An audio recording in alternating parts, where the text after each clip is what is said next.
All right. So we're back here with the 309 Punk Project's big old fundraiser, our marathon fundraiser, and we are so honored to have Maggot Sandwich here. This has been something I've wanted to do for a long time. I really wanted to have an interview with y'all, not just for this fundraiser, of course, but been listening to Maggot Sandwich for years and years and years. So this is, it's a great opportunity. So I thank you so much. Thank you for having us. Yeah, absolutely. So let's jump into it. All right. So I'm going to ask you the biggest question in the world for any punk, the one that every punk hates to answer, but maybe secretly loves to answer. How do you define punk? What'd you say, Steve? Oh, it's just kind of a sound and an attitude and something like that. No. But it's mostly the sound with me. Okay. All right. What do you think, Eric? It's about freedom to me. Yeah, it's open. Total freedom. Yeah. I know we were playing the music they called punk before they called it punk. Mm-hmm. And the original motivation behind the people who started calling us punks was to insult us. Mm-hmm. And they wanted us to try to be like Joe Satriani and not smash out bar chords. Where Steve and I grew up in Massachusetts, our instructors were heavily involved with the Berklee School of Music, and they were fascinated by what they did, by what we did.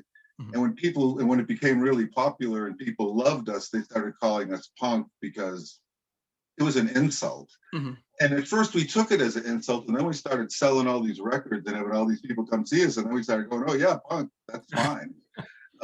But to us, it was the hard rock that we were like following up MC5 and Blue Cheer and the Stones and the Who, and the stuff that we grew up on was pretty punk. Mm-hmm. Satisfaction by the Stones was a pretty punk rock song to me. Oh yeah.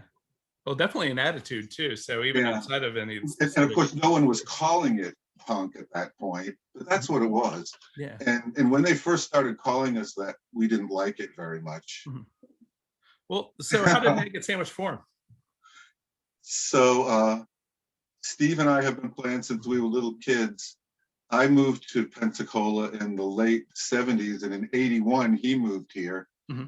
The people that he and I played with in Massachusetts turned into a band called the Vegetables after I left, and the Vegetables were hugely successful. Mm-hmm. A #1 song on WBCN in Boston, the commercial station. Yeah.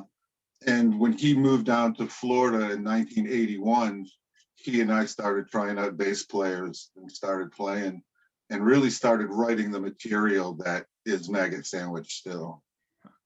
So when you, so why'd you move to Pensacola?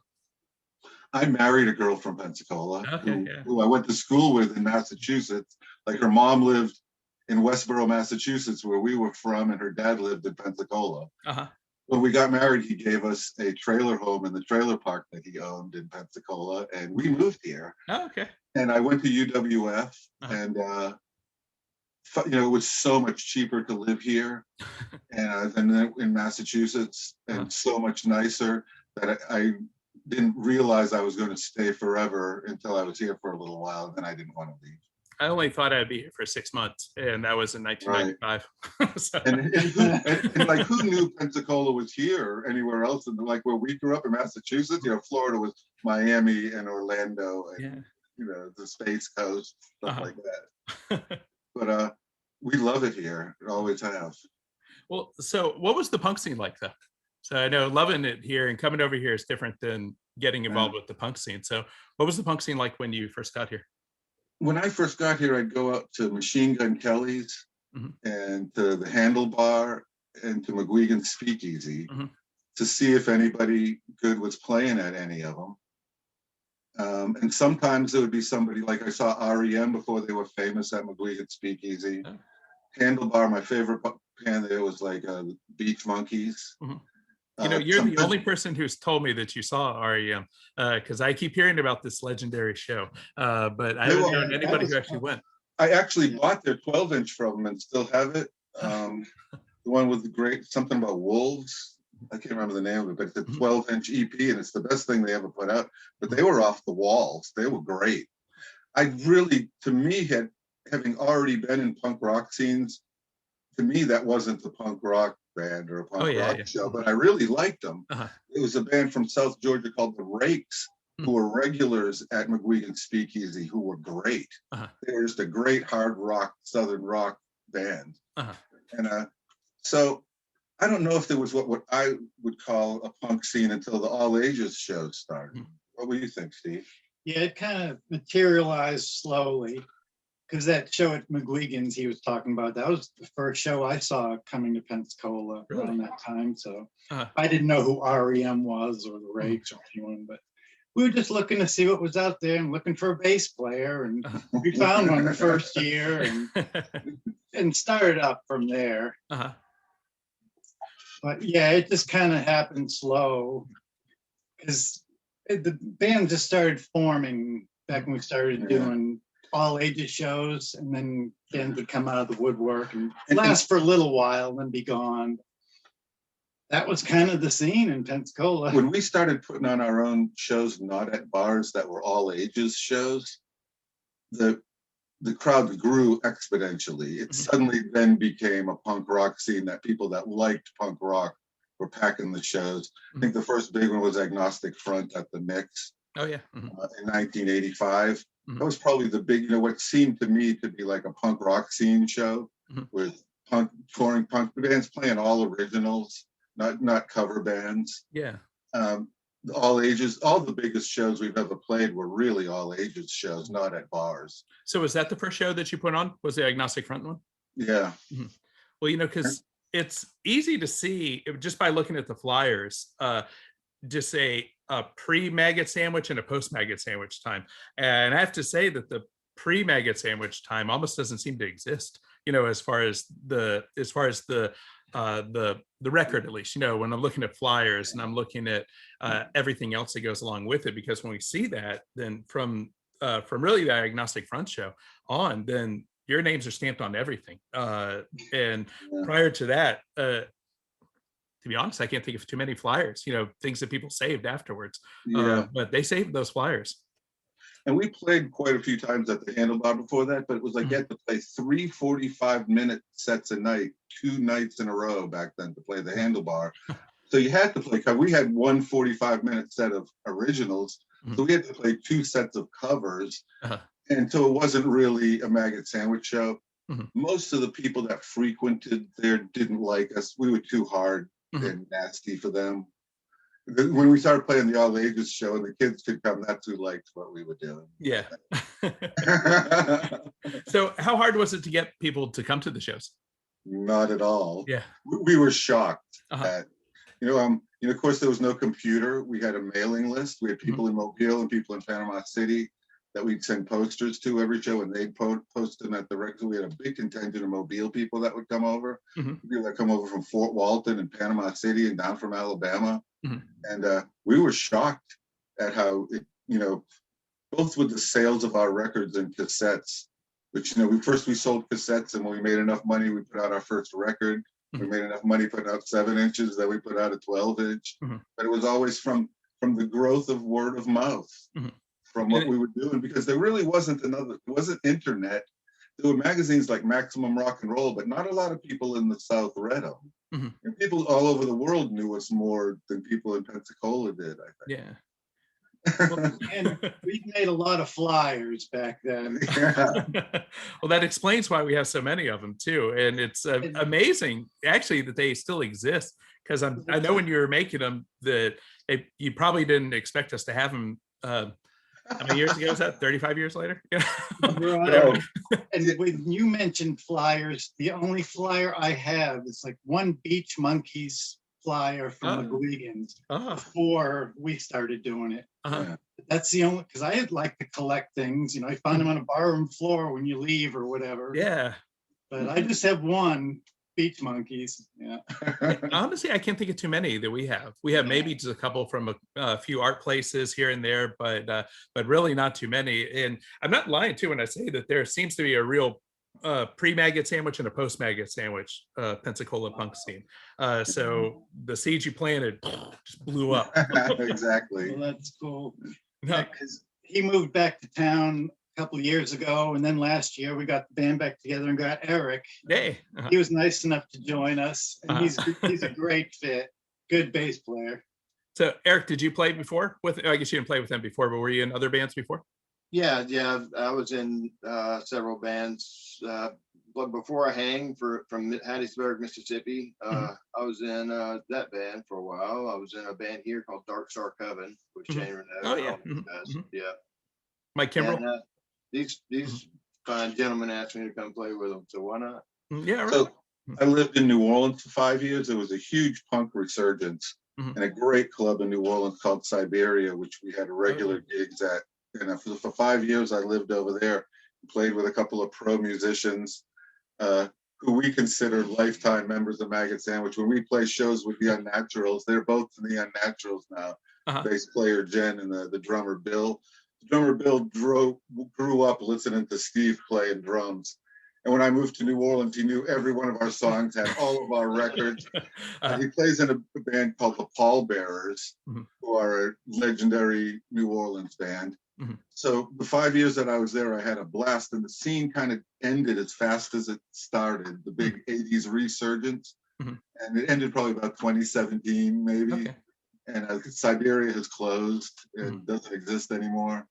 And so I moved back, and me and Steve, I've known Eric for a long time, and he has said to me several times, "You ever need a bass player? You ever need a bass player?" I moved back here, and I call him, and I go, "You live in Pensacola?" Yep. I go, "Yes." All right. So he was the only person we called. Were you able to get the mask? Unbelievable fit. Were you able to get the mask though?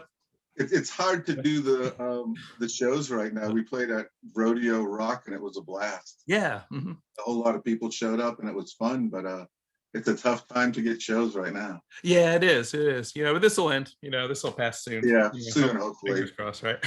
Yeah. Well, so y'all have done about 1 billion shows, and it's probably hard to pick and choose your favorites, but I'll ask you anyway. What was your favorite show? Either one that you played in or one that you went to? Steve? I think when we opened for the Dead Kennedys in New Orleans, that was an exciting night. And plus they broke their foot pedal halfway through, and they look at me, "Go get your pedal." And I had already packed it in the van. I went digging through the box and came running up with my pedals. And after they were done, I had to go up and retrieve my pedal. So I got to say hey to all of them. So that was fun. So the historians in New Orleans say that was the pinnacle of the New Orleans punk scene, and the biggest attended punk rock show they ever had in New Orleans. It was us and the Dead Kennedys at a place called 601 Chapatulas, which is so huge. It's now 3 clubs, the space that used to be in the place that was this one. It wasn't really a club. It was a place where they had like Mardi Gras balls and stuff. I think a couple thousand people capacity. And it was a giant, incredible show. And to have the Dead Kennedys sitting on the balcony to our right watching us play, we played kind of unbelievable. Adrenaline, unbelievable. Right, that went good. That went really well. How about you? What's your favorite show that you ever played? That I ever played, including with the Hillbilly Hellcats all over fucking Europe and shit. Probably my favorite show would probably be Berlin, playing with the Hellcats. Okay. Different audience than what you're used to, and it was cool. Really liked it. Had you been there before? Eric played bass with the Hillbilly Hellcats, by the way. Yeah, that's a big deal. Yes.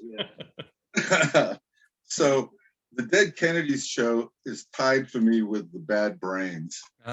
Getting to meet the Bad Brains and getting to sit around and talk to them before we played with them at the Night Owl in Pensacola. Probably the biggest show at the Night Owl we ever played. It was packed to the walls.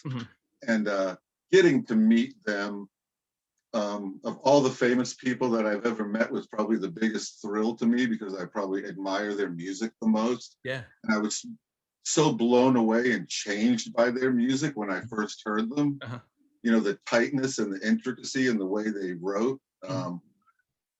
I think I would have to be the Bad Brains to meet and open for the Bad Brains. Wow. Yeah. That's one of those other legendary shows too, that people talk about all the time, so. Yeah. There was none better ever in Pensacola than that show.